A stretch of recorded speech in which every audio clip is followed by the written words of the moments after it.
فأعوذ بالله من الشيطان الرجيم. بسم الله الرحمن الرحيم. الحمد لله نحمده ونستعينه ونؤمن به وملائكته نتوكل عليه ونعوذ بالله من شرور أنفسنا ومن سيئات أعمالنا. من يهده الله فلا مضل له ومن يضلله فلا هادي له. ونشهد أن لا إله إلا الله وحده لا شريك له. ونشهد أن سيدنا محمدا عبده ورسوله أرسله بالهدى ودين الحق ليظهره على الدين ولو كره المشركون.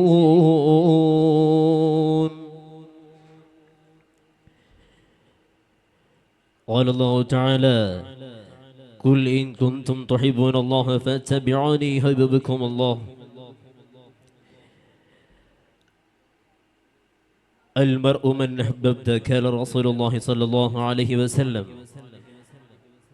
أيحسب الصب أن الحب منكتم ما بين منسجم منه ومضطرم مولاي صل وسلم.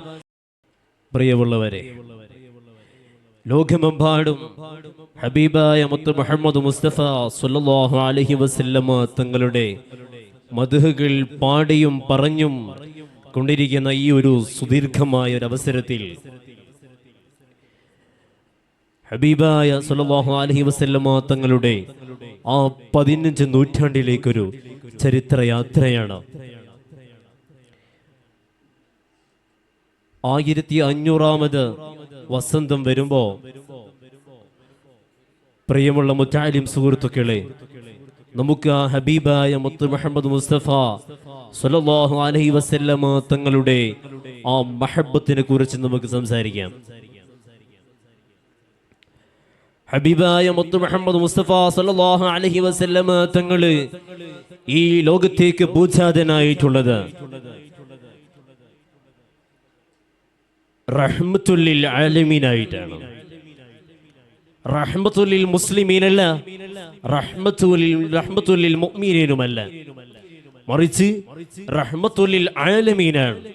ഈ ആലമീനാകെ, ഈ ലോകത്തിനാകെ റഹ്മത്തായിക്കൊണ്ടാണ് അല്ലാഹു സുബ്ഹാനഹു വ തആല ഹബീബ് സല്ലല്ലാഹു അലൈഹി വസല്ലമ തങ്ങളെ പൂജാതനാക്കിയിട്ടുള്ളത്.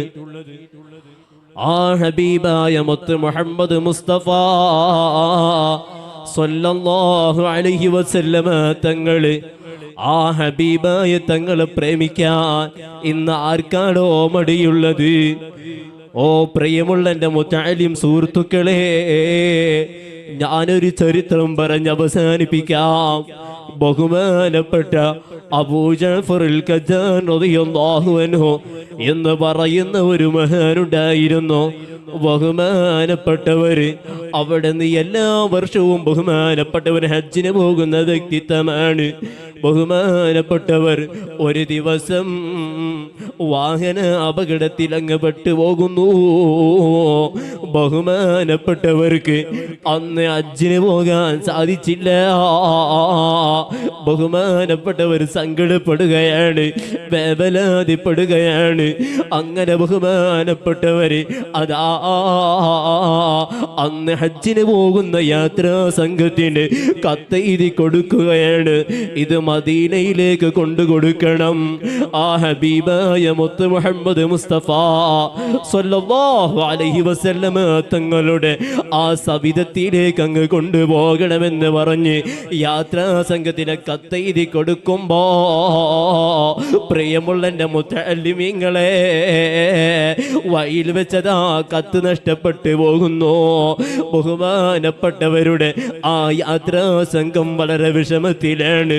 കാരണം ഞങ്ങളുടെ നേതാവാണല്ലോ, ആ നേതാവ് അയച്ച കത്താണ് നഷ്ടപ്പെട്ടു പോയത് എന്നുള്ള വേവലാതിപ്പെട്ടുകൊണ്ടിരിക്കുമ്പോ പ്രിയമുള്ള എൻ്റെ മുത്തഅല്ലിമീങ്ങളെ, അതാ അന്ന് രാത്രി ബഹുമാനപ്പെട്ടവര് പാതിരാ സമയത്ത് ബഹുമാനപ്പെട്ടവരങ്ങ് അങ്ങ് ഉറങ്ങാനിരിക്കുമ്പോ അവിടേക്കതാ ഒരു പ്രകാശമങ്ങ് കടന്നു വരുന്നു.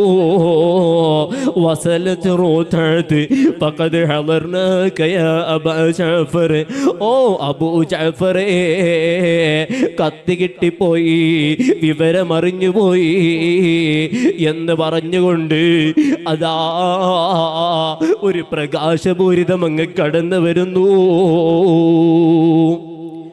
അന്ന് രാത്രി ബഹുമാനപ്പെട്ടവർ ഉറങ്ങുന്ന സമയത്ത് ഹബീബായ തങ്ങളങ്ങ് കടന്നു വരികയാണ്. പ്രിയമുള്ളവരെ, ഇവിടെയാണ് ഒരു ആഷിഖിന്റെയും ഒരു മഅ്ശൂഖിന്റെയും ബന്ധം നമുക്ക് മനസ്സിലാക്കുന്നത്.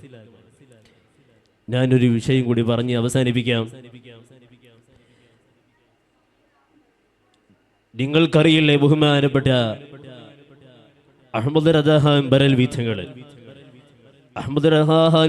തങ്ങൾ അവിടുന്ന് ബഹുമാനപ്പെട്ടവർ വഫാത്താകാനായിരിക്കുന്ന അദ്ദേഹം മരണപ്പെടാൻ ഏറെ സാധ്യതയുള്ള സമയത്ത് അവിടുന്ന് ബഹുമാനപ്പെട്ടവരങ്ങ് അന്നത്തെ നാട്ടിലുള്ള പ്രമുഖർക്ക് വേണ്ടി ബഹുമാനപ്പെട്ടവരങ്ങ് വസിയ്യത്ത് ചെയ്യുകയാണ്. എന്താണ് ആ വസിയ്യത്ത്? പ്രിയമുള്ളവരെ, ഞാൻ ഞാൻ ഈ ലോകത്തോട് വിട പറയുമ്പോ എൻ്റെ ഖബറ് എനിക്ക് നിൽക്കാൻ പറ്റുന്ന അത്രയും ആഴത്തിലങ്ങ് കുഴിക്കണം. കാരണം അന്വേഷിക്കുമ്പോ ബഹുമാനപ്പെട്ടവര് പറയുന്നു, ഞാൻ മരിച്ച എൻ്റെ ഖബറിലേക്ക് ലോകത്തിൻ്റെ നേതാവങ്ങ് വരുമ്പോ എനിക്കങ്ങ് എഴുന്നേറ്റ് നിൽക്കാൻ വേണ്ടിയാണ്. പ്രിയമുള്ളവരെ, ഇവിടെയാണ് ഒരു ഹബീബിന്റെയും മെഹബൂബിന്റെയും ബന്ധം നമുക്ക് മനസ്സിലാകുന്നത്.